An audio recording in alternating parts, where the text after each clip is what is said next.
ভুট্টার বীজের বেশি দাম হওয়ার আরেকটি মূল কারণ হচ্ছে, আমি একদম সহজভাবে যেটা বলতেছি সেটি হচ্ছে যে ধরেন এই বীজটা দোকানদাররা নিয়ে আসতেছে, হয়তোবা এমন একটা সিন্ডিকেট তৈরি করতেছে আমার কাছে স্যার এই বীজটা অন্য কারো কাছে নাই, এটা আমার ক্রয় করা হচ্ছে 680 টাকা। এখন আমি যদি এটা দেখতেছি যে এই বাজারে তো আমার কাছেই মাত্র পাওয়া যাচ্ছে, আমি কি করলাম, এইটা ধরে রাখলাম, ধরে রেখে ভাই এইটার দাম 900 টাকা। তা আপনারা অনেকেই জিজ্ঞাসা করেছেন যে 1 কেজি ভুট্টার দাম এত হওয়ার কারণ কি, 1000, 1200, 1100, 900, 850। আবার 1 মন ভুট্টা বিক্রয় করতে গেলে সেখানে দেখা যাচ্ছে যে 1300, 1350। এই বিষয়টি আপনারা জানতে চেয়েছেন। আমি আপনাদের আগেই বলেছিলাম যে আপনারা যে বিষয়ে কমেন্ট করবেন ইনশাল্লাহ চেষ্টা করবো আপনাদের কমেন্টের উত্তর দেওয়ার জন্য। প্রথমে আসি, ভুট্টার বীজের দাম কি কারণে এত বেশি হচ্ছে। ভুট্টার বীজের দাম মূলত আসলে এত না। ভুট্টার বীজ যখন কোনো কোম্পানি এলসি করে, ওইখানে অনেক ধরেন 20 টন, 30 টন বা 50 টন ভুট্টা কিন্তু ওনারা এলসি করে। এই ভুট্টার বীজটা ওনারা বিক্রয় করার আগে 50%-এর দাম ওনারা হাতে রাখে, যে এই বীজটা যাতে 50% বিক্রয় হলে ওনাদের টাকা উঠে যায়। এইটা একটা কারণ। দ্বিতীয় যে কারণটি সেটি হচ্ছে যে এইটা আপনার মার্কেটিং করতে গেলে অনেক খরচ রয়েছে। একটা করে অফিসারের বেতন হচ্ছে 45,000, 30,000, 1 লাখ, 1.5 লাখ টাকা পর্যন্ত রয়েছে। এই টাকাটা কিন্তু আমাদের এইখান থেকে চলে আসতেছে, এই বীজ থেকেই আসতেছে। আমরা যে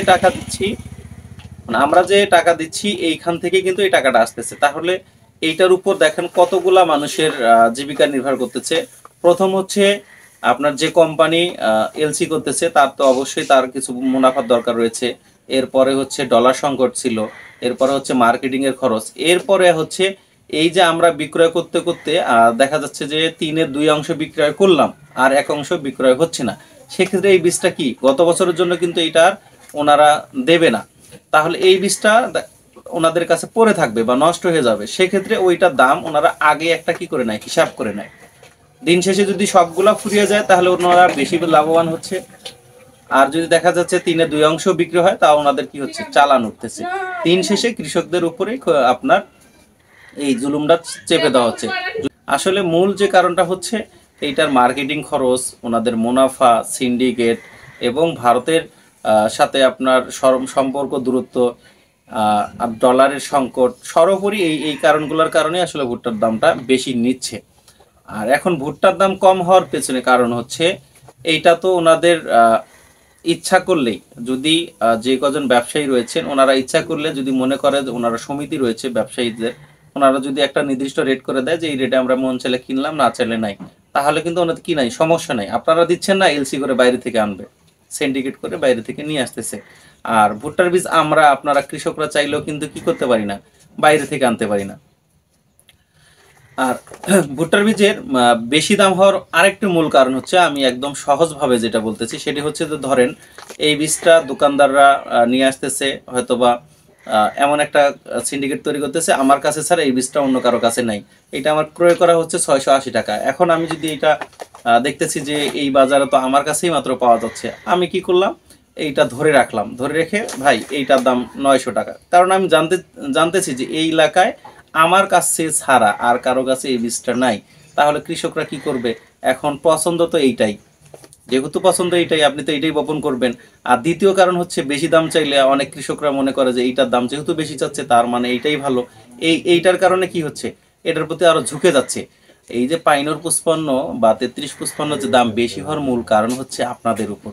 আপনারা একবার মনে করুন, আপনারা বয়কট করুন যে এটা বপন করব না, দেখবেন যে অটোমেটিক কমে যাচ্ছে। বেশি দাম হওয়ার কারণে অনেক কৃষকরাই মনে করি আমরা যে ওইটার দাম যেহেতু বেশি তাহলে আমরা ওইটাই ক্রয় করব।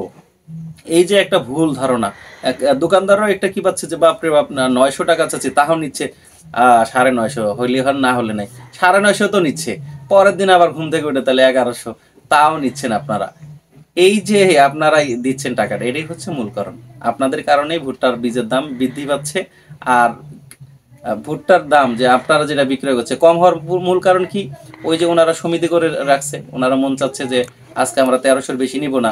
এখন হঠাৎ করে একজন বলতেছে ভাই দেশের যে পরিস্থিতি, ভুট্টা তো দেখা যাচ্ছে যে শেষ হয়ে যাচ্ছে, এগুলা কেউ নেবেই না। একজন দেখা গেলো যে বিক্রি করতেছে 1300 টাকা, পাশের বাড়ি, ওরে আল্লাহ 1300 দিচ্ছে তাহলে আমিও দিয়ে দিই, ও মুখে দিচ্ছে আমিও দিই, ওরে অমুক তো অনেক বড় লোক মানুষ, ও 1350 দিচ্ছে, তাহলে আমি বসে থাকবো কেন? আমিও দিই। নিজে যখন কিনি একজন বেশি দামে কিনতেছে, সেক্ষেত্রে আমরা ফলো করি। আবার যখন বিক্রয় করে তখন আমরা ওই ফলো করি। এই যে ফলো করার ব্যাপারটাই হচ্ছে সবচেয়ে ক্ষতিকর। তাই আপনারা নিজে সচেতন সহকারে ক্রয় এবং বিক্রয় করুন, দেখবেন যে আপনারা ক্ষতিগ্রস্ত হবেন না।